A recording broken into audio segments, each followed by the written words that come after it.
Guys, dito nga pala kami ngayon ni Michael sa Cubao at mag-aayos kami ng kisame. Ito, binaklasan namin to kahapon.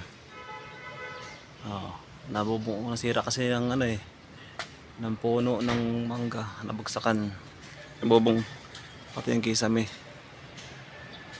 Ito yung mangga, laki ng mangga. Bagsak. Dahil bunga. Ayun bunga, dami ha. Ayun dami bunga mangga. Kinarabaw tawag dyan. Ayun bunga mangga. Tapos ito, meron pa. Sarap nito. Sigang. Pansigang sa bangus. Ang tawag sa inyo nito? Tawag dito kamyas ata to.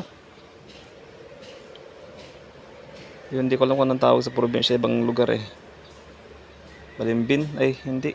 Iba yung balimbin Ayun ang dami yung bunga Sarap nito sa sigang sa Tapos meron pang kalamansi, tanim. Kalamansi, ang dami yung bunga kalamansi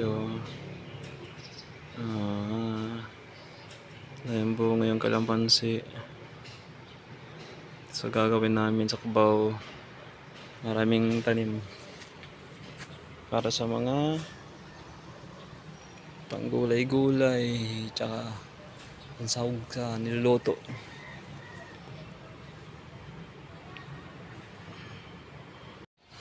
Tsaka meron pang ring dito guys yun patay na puno ng niyog. Titingnan natin kung may uod.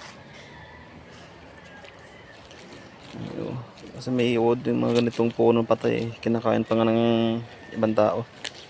Probinsya, kinakain nila yun. Sarap daw uok tawag dito sa uok na kinakain ng mga taga probinsya. Sustansya raw uok.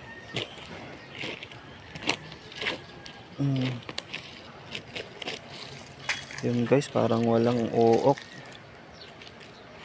Wala na ata. Wala nang bakas ng uok. Wala, hindi na sariwa yung Yung kung anong tawag sa inyo sa probinsya nyo guys. Uok ba tawag sa ganun? Mga uod dito sa puno ng niyog na patay. Wala na, ubos.